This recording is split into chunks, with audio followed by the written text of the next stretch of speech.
Buenas tardes amigos, bienvenidos a un martes más de la sección deportiva en la prensa de Colorado. Hoy está haciendo bastante calor aquí en la Milla Alta. Si usted está fuera de aquí de Colorado, pues le platicamos que hemos tenido una serie de días de mucho calor. Pero bueno, vamos a enfocarnos en lo que es la información deportiva aquí en los martes deportivos de la prensa.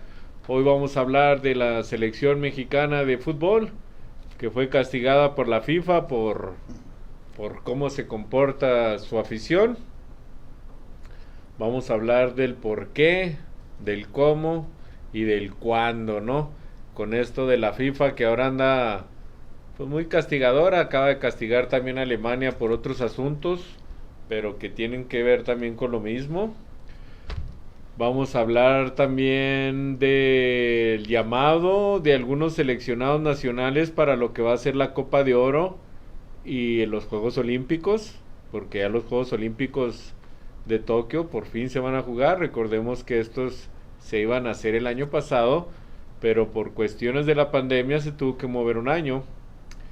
Y este año también se tambaleaban. Japón, como que la sociedad de Japón, no tanto el gobierno, como que no querían que se hicieran. Ellos son un país que está más preocupado por el bienestar pues de ellos mismos, ¿no? De tener invitados ahí en su país, porque como sabemos, los Juegos Olímpicos como los mundiales jalan mucho turismo, ¿no? Es parte, pues sí, de la ganancia del país organizador, ¿no? Porque pues, un mundial de fútbol atrae millones y millones de personas.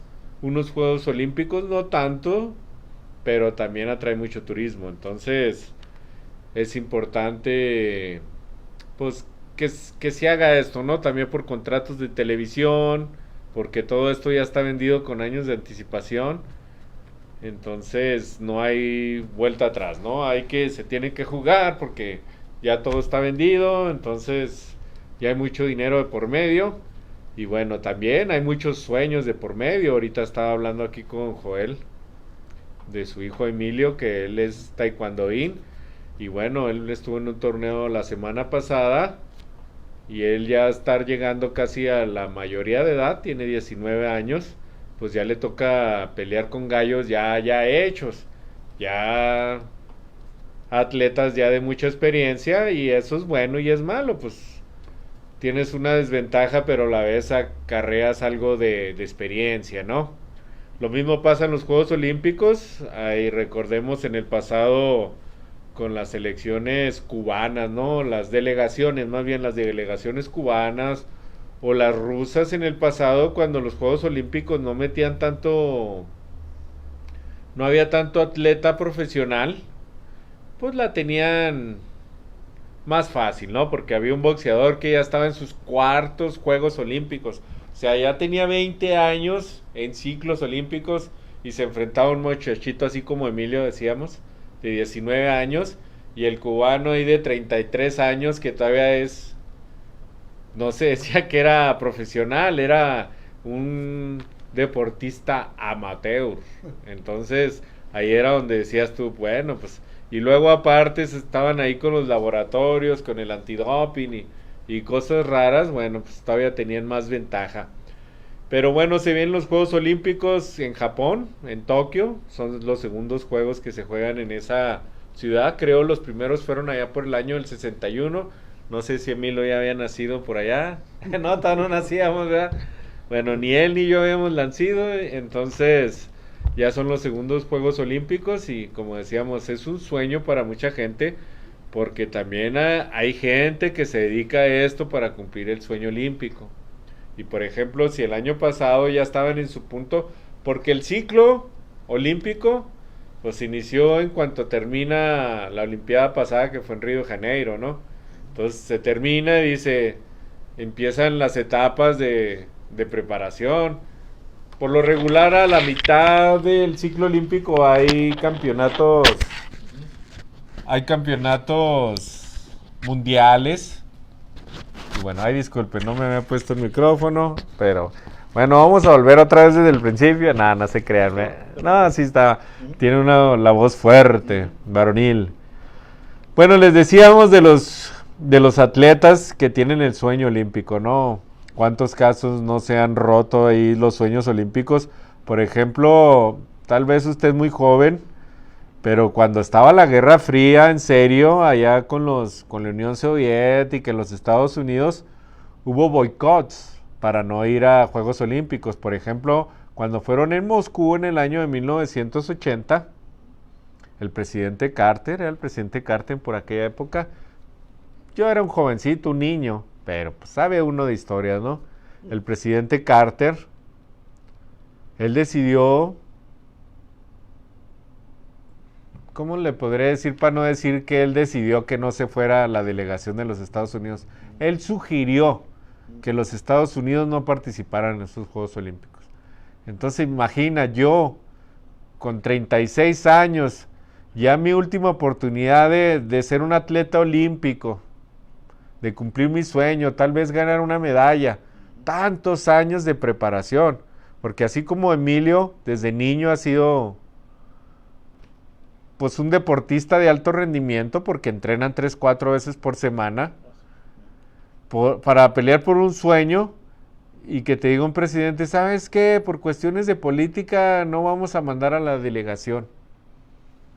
Tú dices, pues, o sea, yo que sé de política, yo que sé de Guerra Fría, yo lo único que sé es que me estaba preparando para cumplir mi sueño olímpico. Pues no vas, bueno, pues no vamos.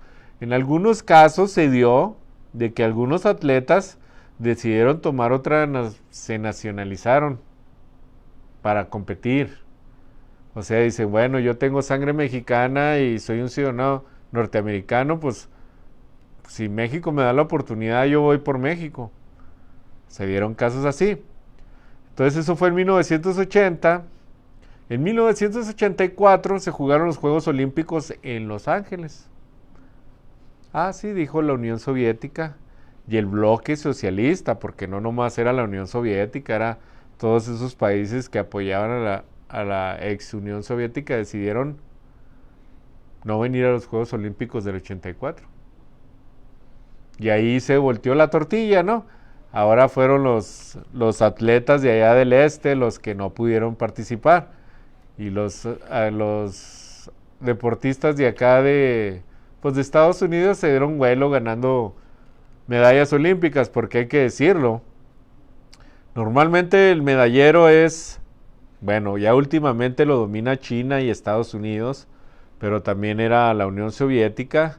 Mismo Cuba estaba entre los top 10, como le dicen, porque era un país donde le invertía mucho dinero al deporte y había grandes talentos ahí.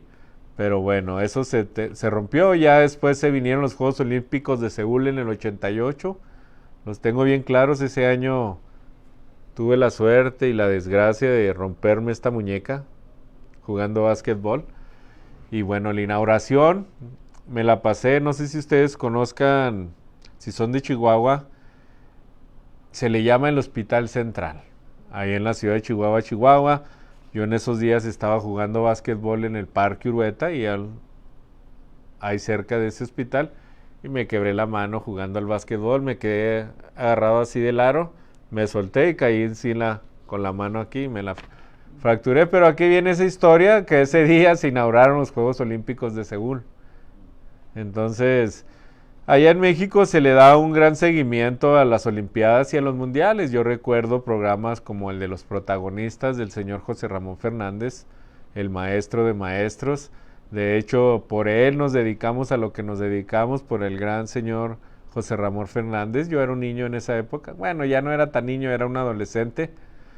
Pero recuerdo muy bien esos Juegos Olímpicos porque la inauguración y los primeros días me las pasé hospitalizado, pero con una televisión chiquita ahí nos acercábamos todos a ver lo que eran las transmisiones, porque quiero decirle a los jóvenes de ahora que ahora ven la tele en el teléfono, en la tableta, en el Xbox, no, antes eran televisiones y eran de cambiarle con la mano, ¿eh?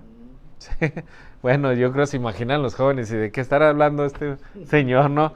Sí, mira, había un cambiador, se le decía el cambiador, o sea, era algo así, y luego le hacía a usted así, y luego, y sí, sí, o el papá le decía, mijo, cámbiale al canal 7, y ahí vas.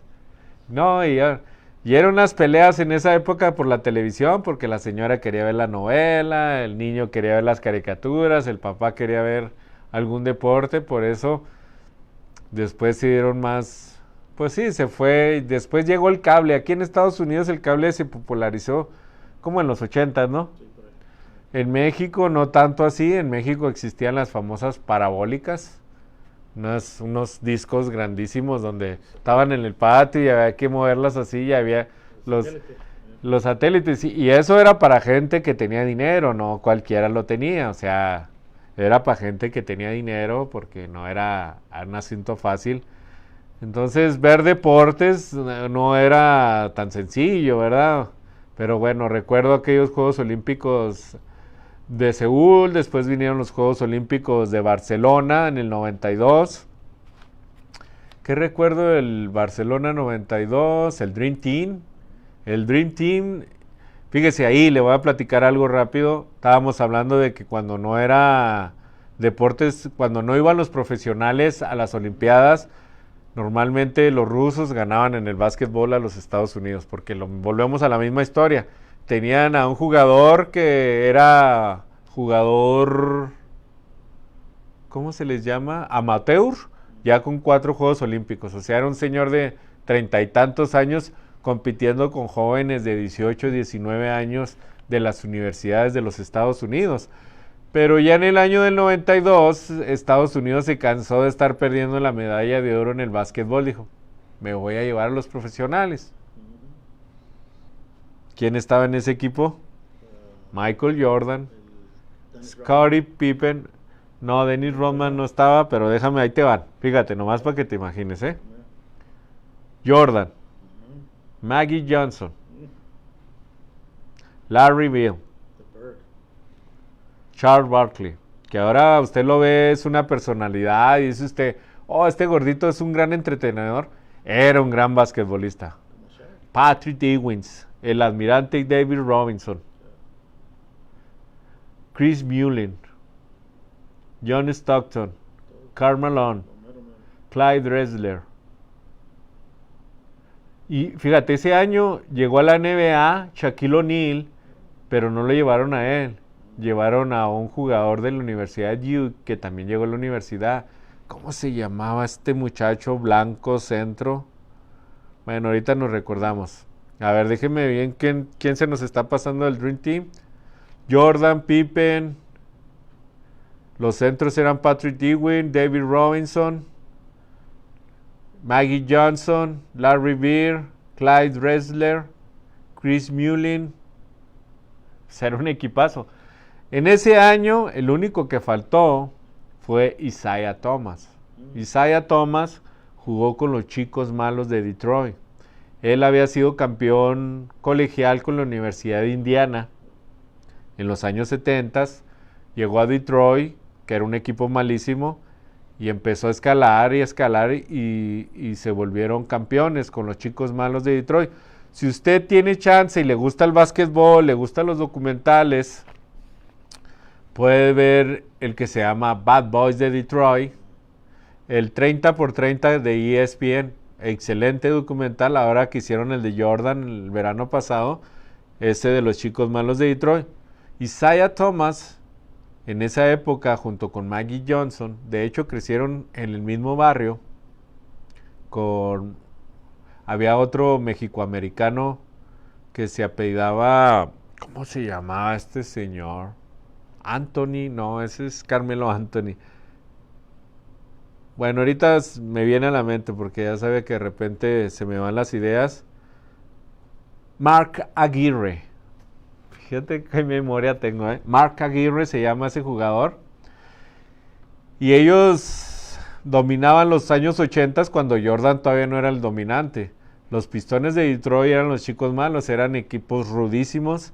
Isaiah Thomas junto con el Maggie Johnson se puede decir que eran los mejores movedores de bola en esa época. Pero ¿por qué no llevaron a Isaiah Thomas al Dream Team? Muy sencillo, tenía problemas con Michael Jordan. Y Michael Jordan en esa época era el mandón de mandones. No, es como ahora cuando Messi decide quién va a la selección de Argentina. Más o menos así era con Michael Jordan. Isaiah Thomas decidió hacerse un lado porque era muy personal las broncas que traían ellos. Pero bueno, el Dream Team, si hubiera estado... Yo quito a Chris Mullin y pongo a Isaiah Thomas y sería el equipo de equipos. Christian Leitner se llamaba aquel centro en la Universidad de Duke. Ya me vino así, me recorrió la idea por aquí hasta acá y luego me salió aquí por la entrada esta que tengo en la cabeza. Pero bueno, en aquel año en Barcelona 92 debutó el Dream Team, el original, el único. Ya después llegarían otras imitaciones de Dream Team, sí, con grandes jugadores.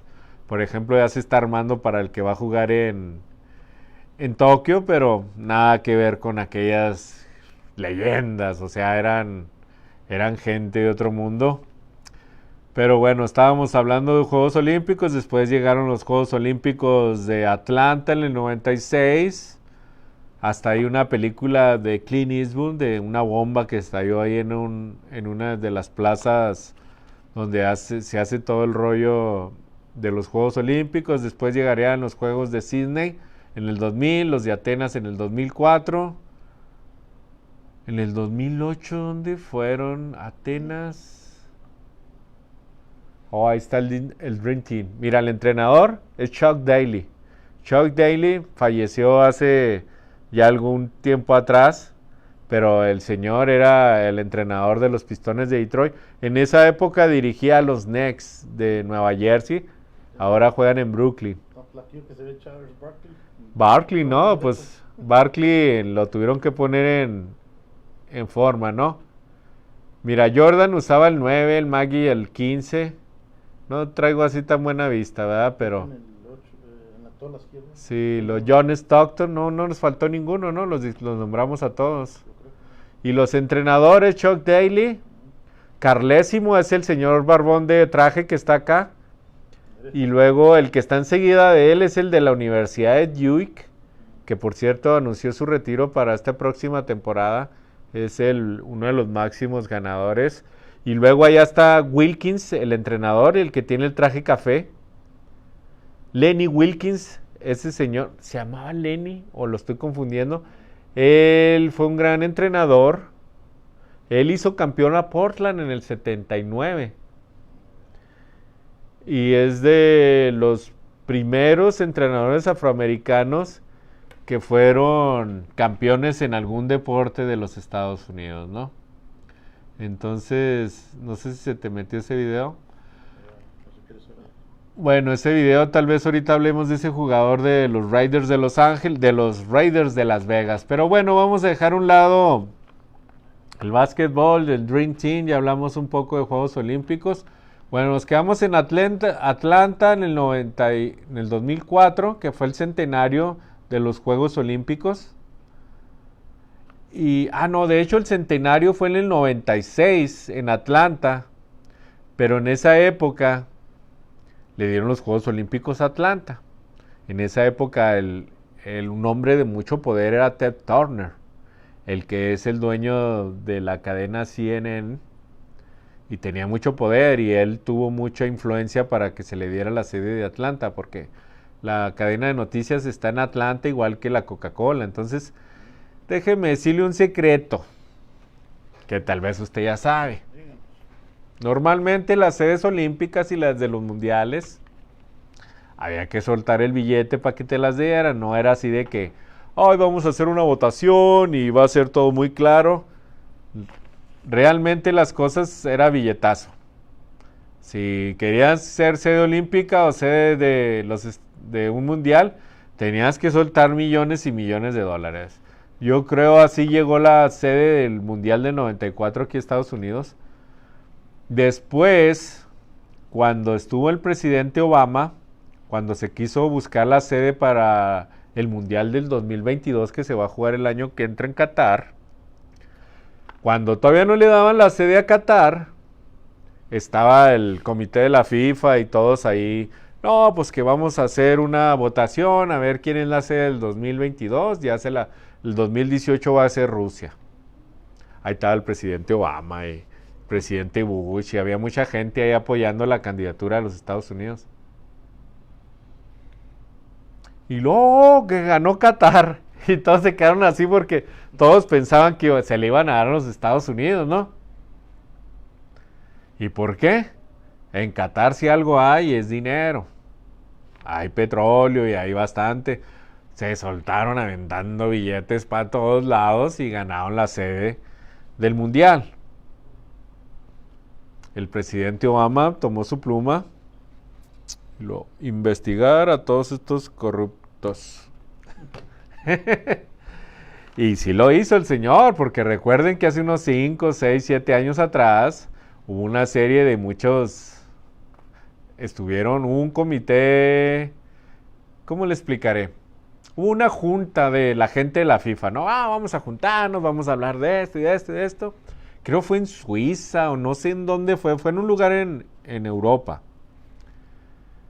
Y que les cae el FBI. Bueno, no es la FBI, ¿quién es los internacionales? La policía internacional es no recuerdo, pero es una policía que se dedica a arrestar gente para traerla a los lugares donde se tiene que enjuiciar.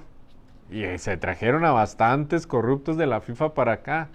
Y esa se la deben al presidente Obama, que lo tomó personal cuando vio que Estados Unidos no ganó la sede. Y le dijo, oh, sí, vamos a investigar a todos. Y así fue como salió el presidente Blatter de la FIFA, porque si no, todavía estaría ahí el señor, ¿eh? Con su puro y a ver qué, no, pues a ver quién suelta más feria aquí. No, pues que México y que esto y que el otro. Pero bueno, eso de la corrupción parece que ya terminó. No se crean, todavía hay algunas manos negras porque hay mucha gente. Y no estoy diciendo que solo en Sudamérica o en Latinoamérica, en Asia, en África, donde hay mucha corrupción. De hecho, déjeme le cuento, ya que estamos hablando de corrupción, cuando México fue aceptado para empezar a ir a las Copas Américas, porque México antes iba a la Copa América, déjeme platicarle, México debutó en la Copa América en Ecuador en el año 93. Cuenta la leyenda, lejana como el sol, dice la canción, que en esa época, antes de la Copa de América del 93, y para que México fuera aceptado también en la Copa Libertadores, llegaron los directivos mexicanos a una junta de Conmebol. Conmebol es donde están los mandones de allá de Sudamérica. Y luego, miren, les trajimos un regalito, una cajita a cada uno. A cada uno de los presidentes de todas las asociaciones de fútbol. Ábranlo, muchacho, y lo va. Un reloj muy bonito de esos caros. Robles bonitos, caros, no, nada barato, o sea, cosas bien hechas. Y luego los señores que eran sencillos cerraron la cajita y muy bonito su regalo. Pero si ustedes quieren venir a jugar con nosotros, todavía necesitan un poco más de cariño. De cariño, necesitan más cariño. Entonces, aparte de los relojes, tuvieron que soltar dinero, ser pacto de caballeros con derechos de televisión, y entonces así fue como México fue aceptado para competir en la Copa América. Estuvo ahí, creo, hasta el 2008, por ahí. Ya las últimas Copas Américas a las que fue México, ya no fue lo mismo, porque ya México no llevaba su mejor equipo. Llevaba equipos secundarios porque la CONCACAF, que es donde juega México, le dijo, ¿sabes qué? No me estás dando el cariño que mereces, muchacho. Le estás dando mucho cariño a los sudamericanos y mira, toda esta gente, que por cierto, por toda esta gente te van a castigar, pero esa es otra historia. Te necesita, o sea, ¿tú qué crees que el Chicharito, quién lo va a ir a ver allá? Bueno, sí va a haber mucha gente que va a viajar, pero nosotros queremos que la gente que vive aquí cerca del Estadio de los Broncos, o que vive acá para el aeropuerto, o por Aurora, o eso, queremos que vaya y vitoree al Chicharito al Estadio de los Broncos, que vaya e invierta ahí su dinero y se divierta. ¿Qué allá en el estadio del River Plate? ¿A nosotros qué nos importa? Nosotros somos CONCACAF, queremos un México fuerte aquí. Si quieres mandar el equipo B allá River Plate, no nos importa. Y así fue como a México se le fue obligando para ya no jugar en la Copa América.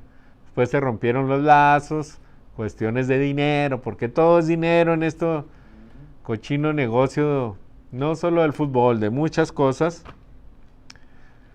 Y así se quedó México sin Libertadores, sin Copa América, y ahora ellos están aquí en la Copa de Oro, pues que es lo de ellos, ¿no? Que por cierto ya va a iniciar en un par de semanas, esperemos. Pero bueno, ¿qué les parece si nos enlazamos un poco con lo que íbamos a hablar al principio? De que la selección mexicana fue castigada por la FIFA por los famosos gritos de los que hablábamos un tiempo atrás. Un grito ese que homofóbico, que ofende a la gente, pero que mucha de la gente no lo hace por ofender, sino dicen que es por ignorancia. Yo tampoco creo que sea por ignorancia, lo hacen más por relajo y diversión. En la nota que va a leer usted el próximo viernes en la prensa de Colorado, ahí habla un poco de por qué pasan estas cosas, y lo hablamos cuando estuvo aquí la selección mexicana. Miren, el juego empieza como a las 7 y la fiesta empieza desde las 3. Entonces, para cuando el juego empieza, la gente ya anda, ¿cómo lo diremos? La gente ya anda alegre, para no decir que andan pocos pasados de copas. No estoy diciendo que todos, porque hay mucha gente que le gusta ir a disfrutar el espectáculo sin tener que estar tomando bebidas alcohólicas. Pero muchos de ellos sí les gusta estar tomando sus cervecitas. Y usted va caminando por el estacionamiento del estadio, ve un río así de latas de cerveza. Entonces, la gente empieza a hacer relajo allá dentro del estadio y empiezan a hacer esos gritos y a cantar El Cielito Lindo y todas esas cosas que ya se está volviendo. En este caso, lo del Cielito Lindo es una bonita tradición y lo del grito es una mala tradición, que por cierto ya va a cumplir 18 años. Fíjese, ya va a cumplir la mayoría de edad. Yo recuerdo haber escuchado ese grito por primera vez aquí en Colorado, en un juego entre los Santos de Torreón y los Rapids de Colorado, en una Conca Champions allá por el 2012. Ya van a ser 10 años, fíjense. Ya van a ser 10 años. Ahí, de hecho, estaban mis papás conmigo ese día. Mi padre ya tiene 5 años de haberse nos adelantado, pero fíjese ya tantos años que ha pasado el famoso grito este. Y ahí en la nota explico cómo se dio este grito y por qué. Volvemos a lo mismo. Cuenta la leyenda lejana como el sol, que en un juego, y era en un preolímpico, ahora que estamos hablando de olimpiadas, no sé para qué Juegos Olímpicos era, pero si fue hace 18 años, a lo mejor era para el de Atenas, ¿no? Atenas 2004, 2021, más o menos, ¿no? 2001 o 21 son 20. Entonces del 2003, sí, más o menos 18, ¿no? Bueno, era por ahí, por esas épocas. Landon Donovan ya tiene como 5 años de retirado, la máxima estrella de los Estados Unidos. Usted visualiza quién es Landon Donovan. Landon Donovan es el malo de la película. Él, cuando jugaba en México y Estados Unidos, todo empezó. Déjeme ir un poquito más para atrás. Landon Donovan era un jovencito californiano, poco conocido, pero ya era parte de la selección de los Estados Unidos en el Mundial del 2002. México empató con Italia con aquel gol de Borgetti que, si recuerda usted, volteó así toda la cabeza y metió un golazo. Aquellos juegos que los teníamos que ver en la madrugada, porque allá en Corea y Japón, o sea, ya eran las quién sabe qué de la mañana y nosotros acá en la madrugada echando porras. Bueno, México se calificó a la siguiente ronda y le toca a los Estados Unidos. México había empatado con Italia y había tenido una buena ronda, una primera ronda. ¿Con quién más jugó? Con Ecuador y no sé con quién más. Pero México pasó a la segunda ronda y le tocó a los Estados Unidos. Pichoncitos, por fin se va a venir el quinto partido. Le vamos a ganar a Estados Unidos y bla, bla, bla. El entrenador de la selección mexicana era el Vasco Aguirre. Ese Vasco Aguirre que hacía cada locura como entrenador. En ese juego estaba jugando un lateral o un carrilero, como le quieran llamar, porque ya les dicen tantas cosas a Ramoncito Morales, jugador de las Chivas, que le había metido un golazo a Brasil. Era un gran jugador y andaba jugando muy bien. Oh, pero Estados Unidos mete el 1-0. Y se asustan todos, dicen, nos van a ganar los americanos en el fútbol, en el mundial, nos van a eliminar. O sea, qué vergüenza. Saca a Ramoncito Morales y meten al Matador Hernández, que el Matador Hernández, así como se lo voy a decir, ya estaba acabado. Ya no era el Matador Hernández del 98, que le metía goles a Holanda, que le metía goles a Alemania, que falló acá el 2-0 contra Alemania. Ese Matador Hernández con su melena rubia, con su pelo oxigenado, ya no era ese jugador. Ya era el jugador de la MLS que se dedicaba a andar de Giovanni Dos Santos, válgame, pues así se lo describimos, ¿no? Andaba de Giovanni Dos Santos acá en California, o sea, en la pachanga. Pero volvemos a lo mismo, el cochino dinero, los patrocinadores. Porque alguna marca de soda o de cerveza patrocinaba al Matador y era patrocinador de la selección. Entonces le dijeron, hey Vasco, tienes que llevarlo por los patrocinadores y lo tienes que meter a jugar, no solo ahí. Pues lo metieron y el Matador nomás corría tras de la pelota como, haga de cuenta que usted está jugando con su perrito, con el balón y así nomás corría y no pasó nada. Llegó Landon Donovan, el malo de la película. Mete el 2-0 y se acabó. Se acabó. Así empezó la leyenda del 2-0 porque hay una leyenda norteamericana que se llama el 2-0, que si hay tiempo se la platico. Entonces ya ahí Landon Donovan empezó a ser el coco de la selección mexicana. Landon Donovan le metía goles a México en el Mundial, en la Copa de Oro, en la eliminatoria, en donde se la topara le metía gol. Entonces se llega aquel preolímpico que decíamos que fue en Guadalajara, fue en México, y Landon Donovan era parte de la selección. Porque en el Mundial del 2002 llegó como 18, 19 años, entonces todavía le alcanzaba para ir a unos Juegos Olímpicos. Y estaban en el estadio, no sé si es en el 3 de marzo o en el Estadio Jalisco, entrenando la selección de los Estados Unidos. Y cuenta la leyenda que el señor Donovan, pues estaban entrenando y le dieron ganas de hacer del 1. Del 1, ¿no? O sea, no es necesidad de tener que ir hasta el baño. Nomás hay que encontrar un lugar discreto y... Pero el señor estaba en pleno entrenamiento y luego todavía está la prensa allá adentro. Ya ves esas barras de publicidad que hay que dice la prensa de Colorado, martes deportivo, bla, bla, bla, bla, bla. Pues nomás se escondió ahí, se bajó el short, hizo su negocio.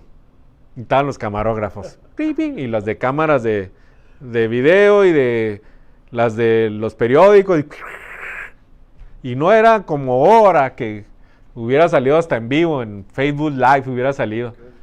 Bueno, todavía no era tanto así, pero recordemos que eso de ser paparazzi siempre se ha dado. Pues empezó a hacer un escándalo en México, que el señor no respeta a México, se vino y se orinó en las canchas de nosotros. Es el malo de la película. Y como la televisión necesita malos para que haya ratings, pues el señor es el malo y el malo. Y empieza el juego, el preolímpico. Y cada vez que agarraba la pelota le gritaban esa palabra que ahora les encanta gritar a la gente y por la cual está México castigado. Ahorita les digo cuál es el castigo. Oh, mira, ahí está la foto. Ya la encontró aquí. Bueno, no sé si... Mira, ahí está. Entonces, por eso es la famosa foto y de ahí viene la famosa frase, Joel. Porque cada vez que tomaba el balón, le gritaban esa palabra. Ya después, los mexicanos que somos gente talentosa y somos gente creativa, pues no está Donovan, pero se armó chido el cotorreo, el desastre, tenemos que inventarnos algo. Entonces, ¿qué les parece si le hacemos, cuando la agarre, vaya a despejar el portero rival, y gritamos cuando despeje. ¿Qué? ¿Cómo la ves, compadre? Está chido, no, vamos a hacerle. Y luego, ¡ey! Y así empezó esta mala tradición hace casi 18 años. Y todo se lo debemos al señor Landon Donovan. De hecho, yo estuve en el último juego que jugó Landon Donovan aquí en el estadio de los Rapids. Tuve así de hacerle esa pregunta. Pero dije, no, ¿para qué nos metemos en cosas, en leyendas urbanas? Entonces así inició todo esto. Y ahora México ya no sabe cómo hacerle porque, déjeme explicarle. A México lo castigaron 2 juegos, vetado. A puerta cerrada va a jugar. ¿Qué significa esto a puerta cerrada? Haga de cuenta, son juegos de pandemia, sin gente. No va a haber gente, nomás va a estar la gente ahí que va a transmitir los juegos. Imagínense el Estadio Azteca. Bueno, ya no se lo tiene que imaginar porque usted ha visto el Estadio Azteca ahora por la pandemia vacío con juegos, ¿no? Entonces México en sus 2 primeros juegos de la eliminatoria va a jugar sin gente en las tribunas. Y no crea, eso es factor. Primero económico, porque no sé cuánto sea la taquilla de... Ahorita ya no le caben 110,000 al Azteca, pero le cabrán unos 80. Y no sé, a lo mejor México ahorita no mete el... Bueno, si gana la Copa de Oro y le gana a Estados Unidos y que ganaron y somos campeones y se viene el primer juego de la eliminatoria en septiembre, trae uno somos campeones y eso, y vamos al estadio, y llévame papá, y que vamos, y que vieja, vamos al juego, y se va y se llena el Azteca. Pero si no se dieron los resultados, pues a lo mejor iba a haber unas 30, 40,000 personas. Pero eso es factor económico y también de presión para los contrarios. Porque dicen muchos jugadores que han jugado ahí, que hubo una época cuando México le estaba yendo mal, ahí antes del Mundial de Brasil, cuando México casi queda eliminado, ya los centroamericanos decían que el Azteca ya no pesaba. ¿Qué significa esto de que pesa? De que cuando entraban ellos sentían la presión de la gente y les temblaban las piernitas. Pero ahora ya decían que ya no, que el Azteca ya no pesaba, porque Costa Rica fue y le ganó a México, Honduras le sacó un empate, cosas así. Entonces, pero bueno, usted me va a decir si sí o si no. Yo he estado en juegos de playoff o casa llena en el estadio de los Broncos, en el Pepsi, que ya no se llama Pepsi, siempre se llama Bowl Arena, y créame, esos ambientes cuentan, son importantes.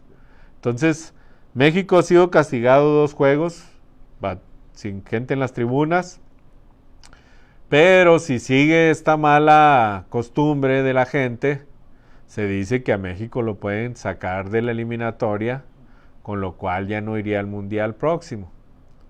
También le pueden quitar la sede que comparte con Estados Unidos y con Canadá del Mundial del 2026, como castigo, si todo esto continúa.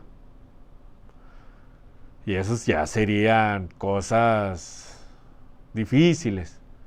Déjeme decirle, nosotros somos privilegiados los mexicanos de que hemos ido a ¿cuántas copas del mundo consecutivas? A ver, déjeme ver. Estados Unidos, Francia, Corea, Alemania, Sudáfrica, Brasil y Rusia. 7 copas del mundo consecutivas.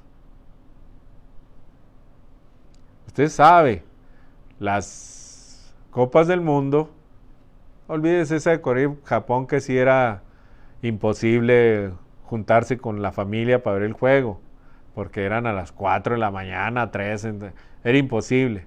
Es más, la señora decía, apaga esa cosa y me quiero dormir, y uno ahí sin...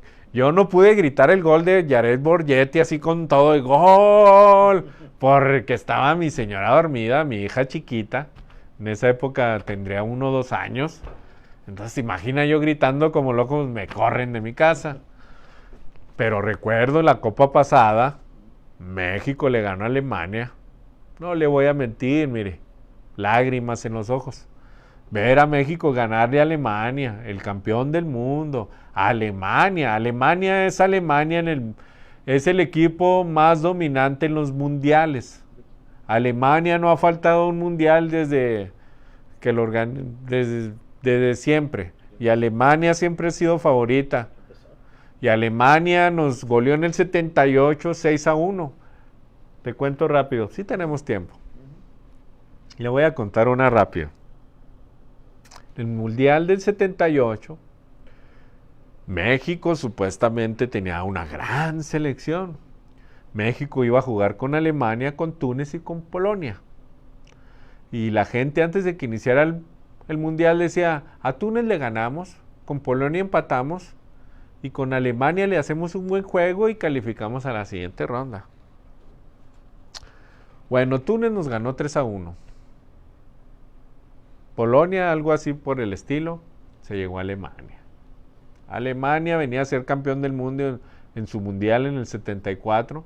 En el 78 todavía venían muchos campeones del mundo y muchos jóvenes que serían titulares en mundiales consecutivos ya en el 82, en el 86. Traían una selección tremenda. Llega a México, ¡pum! Le meten 3 en el primer tiempo. Enrique Roca, el entrenador Roca era el entrenador de México en ese mundial. Decide cambiar de portero. El portero al que le habían metido los primeros 3 se queda en los vestidores muy triste y todo, no quiere ni salir al segundo tiempo. Se termina el juego, don Joel, y entra el portero que había suplido a este muchacho. Le dice, empatamos. Y sí, empatamos. Sí, te metieron 3 a ti y 3 a mí. Pues Alemania nomás le metió 6 a México. Pero ahí está esa anécdota y es la pura verdad. Esa la cuentan los de antes, ¿verdad? Después en el 86 México quedó eliminado por Alemania en aquellos penales en Monterrey. No sé a qué genio de los organizadores de México 86 decidió que si México ganaba su grupo y seguía avanzando, tenía que irse a Monterrey y sacarlo del Azteca. Pues a México lo sacaron del Azteca y se lo llevaron al Estadio Universitario en Monterrey y ahí recibió a Alemania. Fue un juego físico terrible, los alemanes estaban así a punto de caer desmayados, pero seguían corriendo. El abuelo Cruz metió un gol, se lo anula un árbitro colombiano. Se van a los penales. Ya ni le platico. México eliminado en penales. Después se llegó en el 98, donde hablamos del matador Luis Hernández, les mete el 1-0. Tuvo el 2-0 el matador, así nomás de pegarle y meterle, y la falla el señor. Bueno, íbamos ganando 1-0, perdimos 2-1. No le digo que los defensas centrales de esa selección eran del América. Había un tal Rodrigo Lara que era mediocampista de contención y el entrenador La Puente, no sé qué le pasó por la cabeza al señor y dijo, lo voy a meter como un tercer central. Lo agarraron los alemanes y ahí por ahí estaba el pan, como dicen en México. Nos ganó Alemania 3-1. Bueno, nos ganó Alemania y nos eliminó. Ahora en el mundial pasado pues le ganamos, ¿no? 1-0, algo increíble, ¿no? Entonces, le voy a decir una cosa.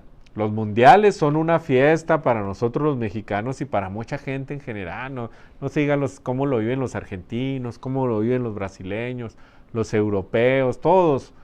Es una fiesta el mundial. Entonces, señores, si usted quiere que su selección nacional, que es la mexicana, si es que usted nos está escuchando, cuídela, compórtese. No le están pidiendo... No quiero decir una barbaridad, pero no le están pidiendo nomás que se comporte, que no grite barbaridades, porque realmente en el fútbol, algunas gentes, yo creo después de la lucha libre el fútbol es como para ir a desahogarse, porque en la lucha sí yo he visto señoras ya mayores que son personajes que dale con la silla y que arriba los rudos y que el gran Davis y cosas así, pero... el fútbol igual. Entonces, señores, Es importante que usted va a un juego de fútbol de la selección o de cualquier deporte o de cualquier juego de los Rapids del América, del Cruz Azul, de las Chivas Rayadas del Guadalajara, las grandiosas, el rebaño sagrado, que últimamente da puras vergüenzas, pero es el equipo más mexicano. Compórtese, es lo único que le están pidiendo. Porque México de por sí se mete en problemas para calificar a los mundiales. En la eliminatoria pasada no fue así, pero recordábamos en el Mundial de Brasil cuando tuvo que llegar el Piojo Herrera y se fue un repechaje contra Nueva Zelanda y se le ganó. Entonces, sabemos que en México va a haber un aparato para manejar todo, ¿ok? O sea, los dueños del balón, los dueños del fútbol, van a hacer todo lo posible para que se vaya al mundial. Y si hay que jugar todos los juegos a puerta cerrada porque la gente no se comporta, lo van a hacer, no va a pasar, ¿verdad? Porque lo decíamos en el juego pasado, hace un par de programas, Juan, de que una de las soluciones era de que pusieran a gente a sacarla, a la gente de las tribunas. Estás gritando, vas para afuera, vámonos. Y que no, que mi cerveza, órale, y ahí tiras tu cerveza y para afuera. Que me gasté $500 por el vuelo. Pues ese no es mi problema. Aquí no vienes a gritar barbajanerías y para afuera. Yo creo en México va a ser algo así. Aunque tenemos que ser conscientes de que realmente el problema de la selección es cuando viaja a los Estados Unidos. Y lo digo yo en la nota que va a poder usted leer en la prensa en la prensa de Colorado. Es que a la selección mexicana la pasean por todo Estados Unidos. Por ejemplo, aquí llegó y ya tenía 2-3 años que no venía la selección mexicana aquí.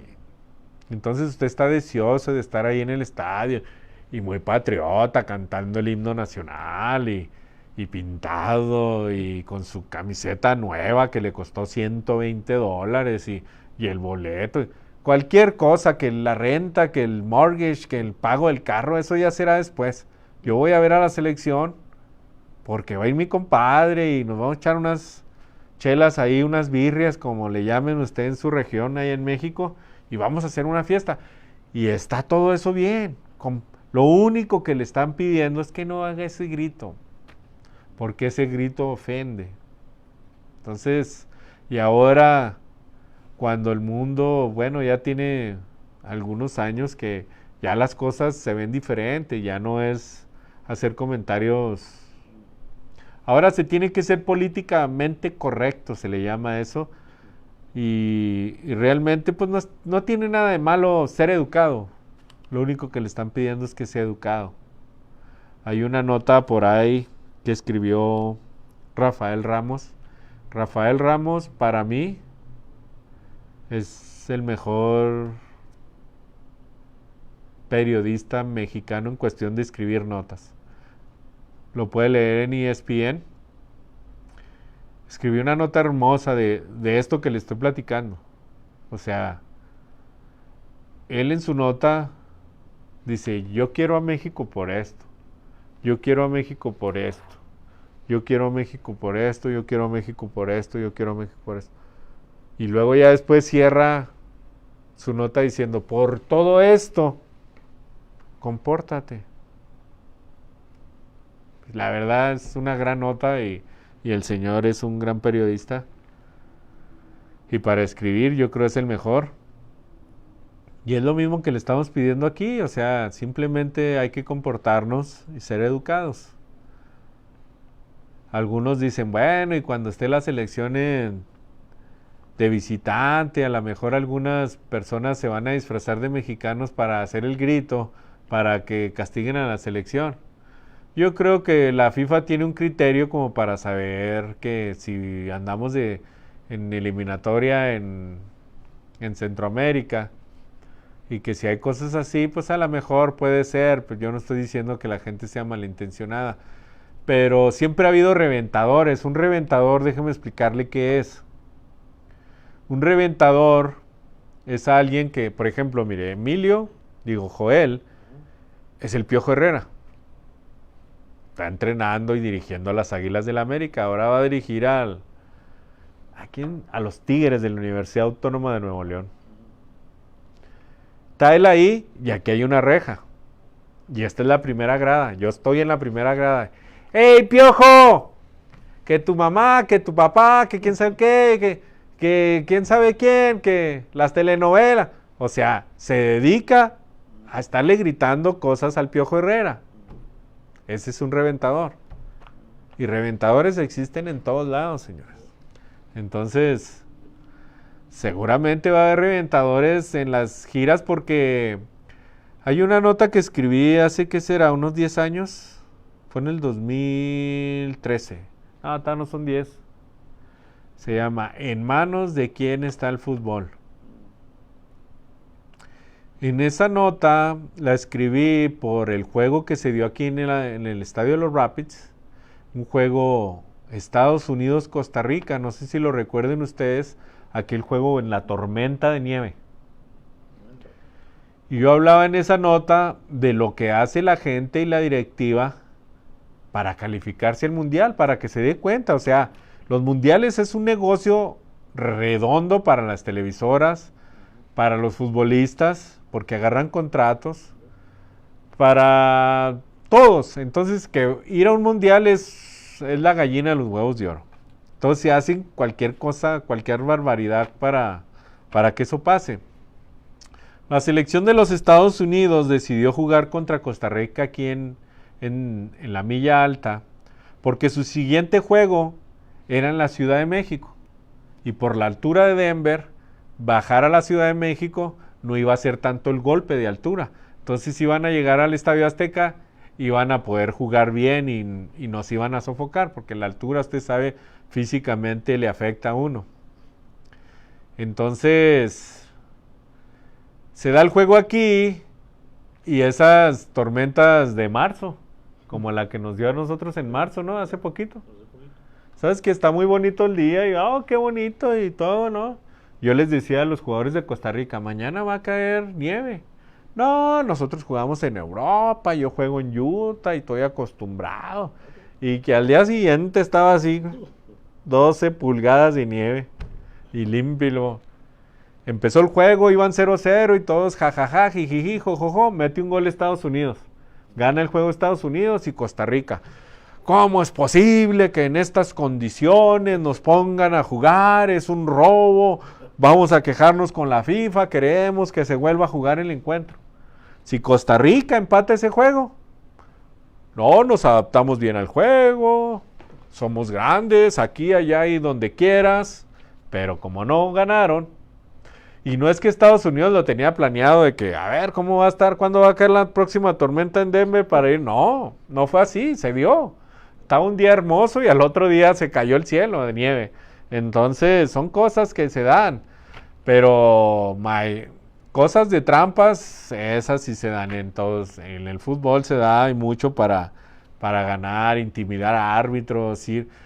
Hay gente que les llevan serenata, ¿eh? O sea, va a jugar la selección mañana en X país de Centroamérica.